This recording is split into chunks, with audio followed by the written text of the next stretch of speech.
If you have ever wondered why you had to pay out of pocket or were not given coverage for a drug or procedure, this video may help you understand what was actually going on in the background. So, health insurance companies are designed to accomplish two key goals without compromising the quality of care given to a patient. The first is to efficiently manage the care delivery and coordination of healthcare benefits, and the second is to reduce drug utilization and associated costs. So when we look at an integrated model, there's really three areas that we are trying to achieve. First of all, it's lower total cost of care. We're looking for a reduction in total cost, hospitalizations, or inpatient use and ER use. Integration is a more simplified experience to have your members be able to use and access their benefits in a more simplified manner certainly leads to a better experience for your employees. And definitely total care coordination, that one view and one person in charge of being able to help get that member the services they need, as well as coordinate care from other outside entities. When you combine your total cost of care savings, your integrated care coordination model, and your ease of experience, your obvious choice is an integrated pharmacy medical benefit. What's up everyone, I hope you're doing well.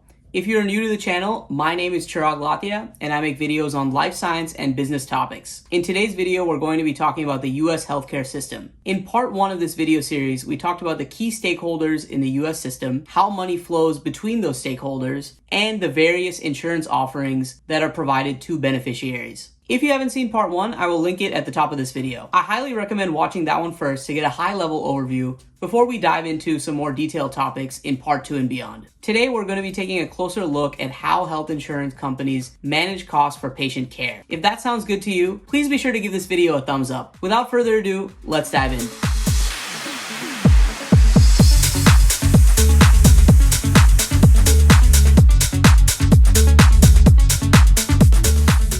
Health insurance companies use benefit types to determine how a drug is covered and accessed by patients. Insurance companies sell two types of products on the market. The first is pharmacy benefit policies, and the second is medical benefit policies. The pharmacy benefit covers self-administered drugs, such as oral or subcutaneous products. The pharmacy benefit also includes non-drug or drug-device combination items, such as diabetic testing strips, metered dose inhalers, and injector pens. These are drugs that are typically administered at home, acquired by a retail pharmacy, or via mail through a specialty pharmacy provider, also known as an SPP. It's important to note that pharmacy benefit does not cover over-the-counter drugs, vitamins, minerals, or herbal medicines. The other benefit type is the medical benefit, which covers physician-administered drugs in a physician office or acute care setting. And that also includes injection or intravenous therapies. An example of this would be a vaccine. The foundation of all health insurance companies' efforts to manage prescription drug spending is to implement a formulary. A formulary is a big list of all the drugs that are covered by an insurance company. Using the formulary, health insurance companies can guide providers' prescribing behavior toward products that are determined to be the most efficacious or cost-effective. Most formularies fall under one of two categories. The first would be an open formulary, which covers almost all drugs. The second would be closed formularies, in which only specific drugs are covered under a health plan. If a drug is prescribed that happens to not be on the formulary, the pharmacist would call the physician and request a change. If that's not possible, the patient would have to bear the full cost of that drug. Additionally, both open and closed formularies may be tiered. Tiered formularies are essentially levels within a formulary that define which products are preferred, as well as their required co-payments or co-insurance.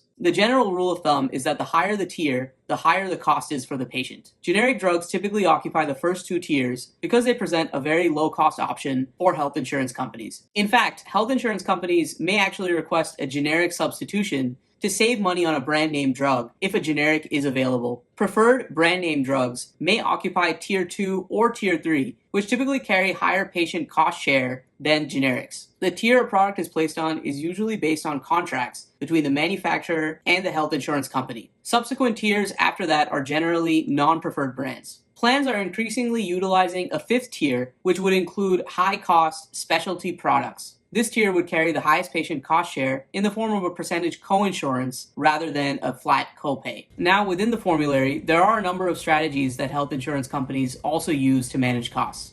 These would be quantity limits, prior authorizations, step therapy, and NDC blocks. While these strategies are effective in managing costs on the health insurance company side, they do typically create a higher administrative burden on the physicians themselves. So quantity limits are a set of rules that are typically fill, dosage, or diagnosis oriented. By limiting the amount of drug that would be covered, the health insurance companies aim to reduce waste and keep patients engaged on therapy. Waste would be reduced by having the patients continually revisit their doctor to see if the drug warrants continuation. There are also safety reasons why quantity limits are in place. It can be to ensure that medications are utilized according to proper dosing and are not abused. Now let's talk about prior authorizations. Like the name suggests, a prior authorization requires either the patient or provider to contact the health insurance company for approval before dispensing a prescription. If a PA-restricted product is not granted authorization, the health insurance company may deny payment. Health insurance companies typically use prior authorizations to limit access on high-cost, high-tier drugs. Prior authorizations can be submitted to the insurance company via phone call, fax, or even electronic forms. It's important to note that not all prior authorizations are driven by cost containment needs.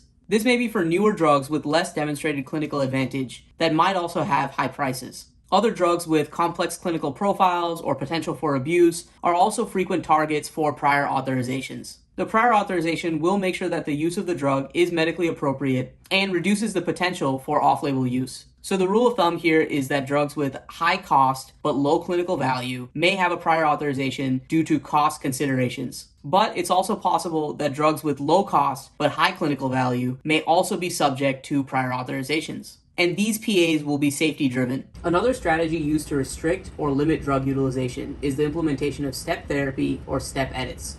This tool is particularly common when there are many comparable drugs used to treat one condition. The cheaper, well-established drugs that have already demonstrated clinical value are most often utilized as the first lines for step therapy. Second and third line therapies are usually listed as non-preferred on a formulary and may represent increased costs for the health insurance company. So if a patient has not tried and failed first-line therapy and the provider requests to prescribe a non-first-line therapy, the health insurance company may deny coverage. In order to establish that a first-line therapy is not effective, a doctor must continually monitor the patient throughout the course of therapy. This would add another dimension of burden to discourage providers from prescribing more expensive drug therapies. There are also times when multiple step edits are in place, and this may require that several products are prescribed before the insurance company will cover the provider's drug of choice. Lastly, a National Drug Code, or NDC block, is a restriction imposed by a healthcare company that blocks reimbursement of a certain drug based on its NDC. This method is also known as a hard edit or NDC lockout.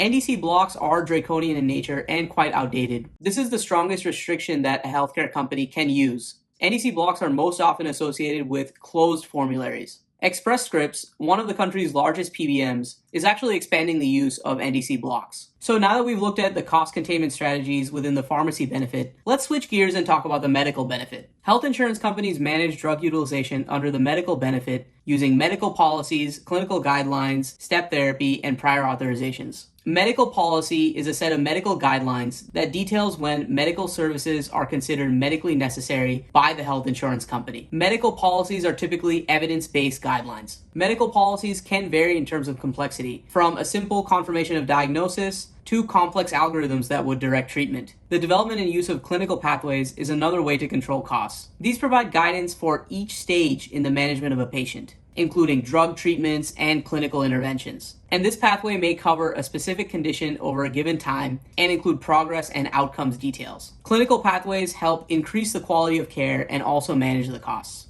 The next two strategies that are used to control costs on the medical benefit side, we've actually already discussed on the pharmacy benefit side. These are step therapies and prior authorizations. Up until this point, we've separated out the medical benefit and pharmacy benefit and talked about them separately. But the market actually sees cost containment measures as less siloed than they once were. So the CMS has actually provided guidance to Medicare Advantage companies, advising them of new cost containment options. By law, Medicare Part B covers medical benefit drugs, and Medicare Part D covers pharmacy benefit drugs. But there is a relatively new CMS rule that allows Medicare Advantage plans to create step edits that cross over from Part B to Part D. As an example, the insurer can dictate that a patient must try and fail an oral drug under Part D before they can be prescribed an infusible medication covered under Part B. So, as a quick recap, we talked about pharmacy benefits and medical benefits, and how health insurance companies can control costs through quantity limits, prior authorizations, step edits, and NDC blocks on the pharmacy benefit side, and medical policies, clinical guidelines, step edits, and prior authorizations on the medical benefit side. So with all that said, let's get a good discussion going down in the comments below. Let me know what you really think about these cost containment measures. Are they going too far, or is this just the right balance for patient safety? As always, I will read all your comments and reply. Please also consider sharing this video with a friend if you learned something new. I've also placed a few links down below with my favorite services that I use on a daily basis. And if you would like to support the channel, you can certainly click through those. I'm looking to grow the channel to 1,000 subscribers within the next year. YouTube tells me that approximately 80% of you who are watching are not yet subscribed. So if you've made it this far and haven't subscribed yet, please consider subscribing to this video. With that said, thank you so much for watching, and see you soon.